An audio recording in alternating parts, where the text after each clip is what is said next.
So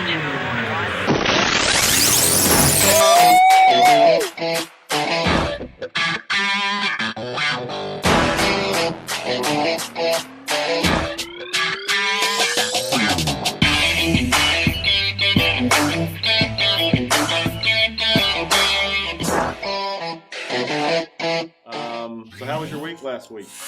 87 apps, huh? Pathetic. So it's going to have all 4 weeks combined. This will be on the screen in the supply room. Why you got me on there, man? Jackson 19. Jackson. I love aggravating. We need to show some Look love at to it. Jackson because he's found his lane. He's really doing that. Beautiful. Thank you. Mark is doing an awesome job. 23, man. That's pretty awesome.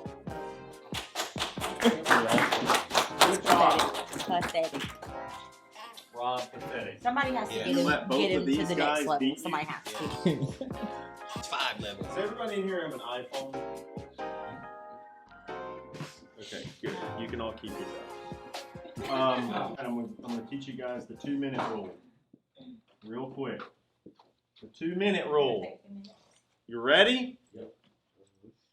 It really didn't take 2 minutes, but I like to ramble on in between, which adds a little time. It's good for YouTube watch time, things like that. Anyway, so the 2-minute rule. Anytime something bad happens,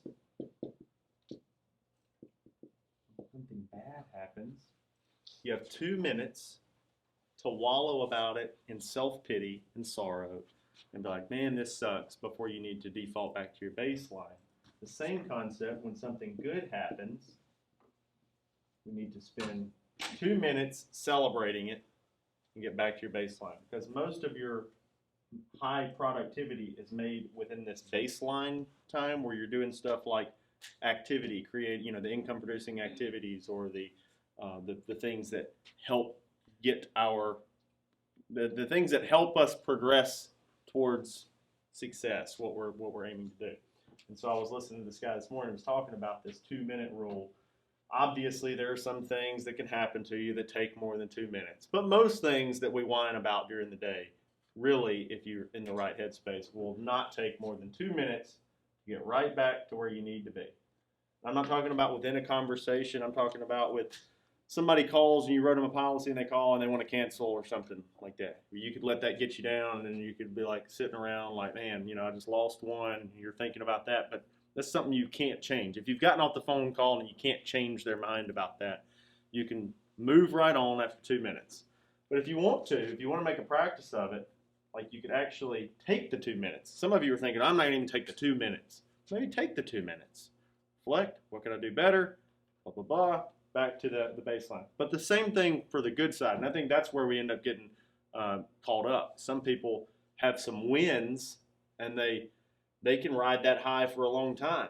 And they can kind of get out of like, well, I don't have to get back to the baseline and grind because I had a really good week and I don't need to get back, but you do.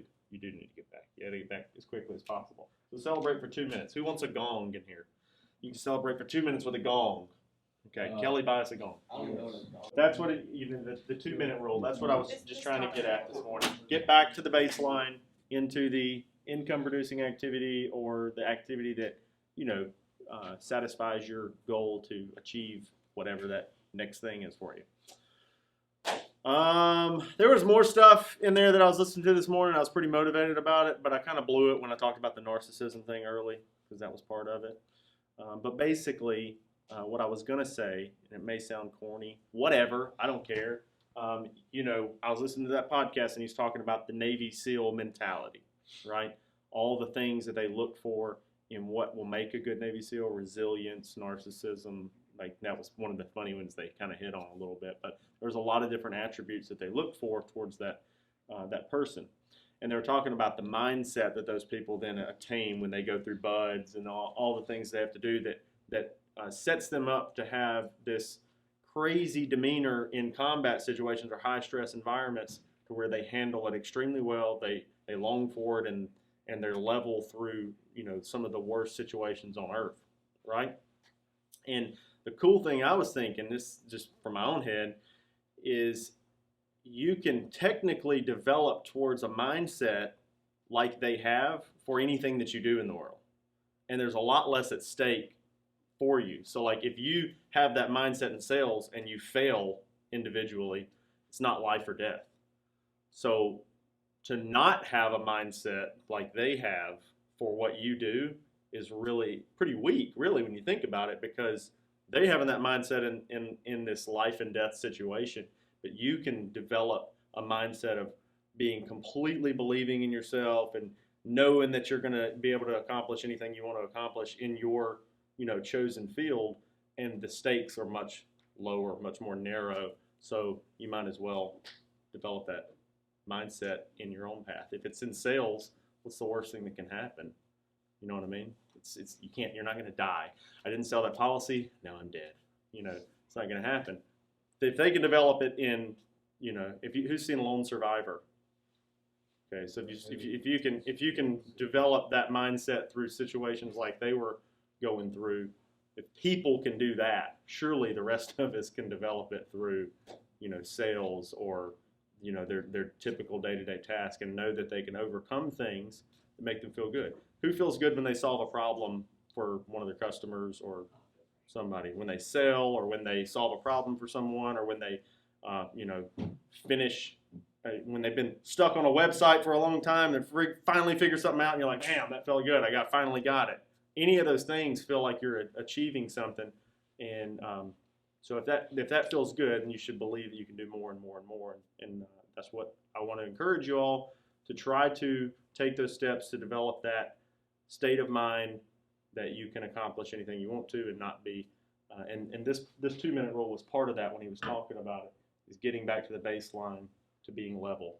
Your emotion range shouldn't be like super high or low for any set amount of time, because you have to get back to the baseline to accomplish the next feat. So that's all I wanted to talk about. I hope you guys missed me a lot last week. Please welcome Jeff Center, and go out and sell some stuff and make us all a lot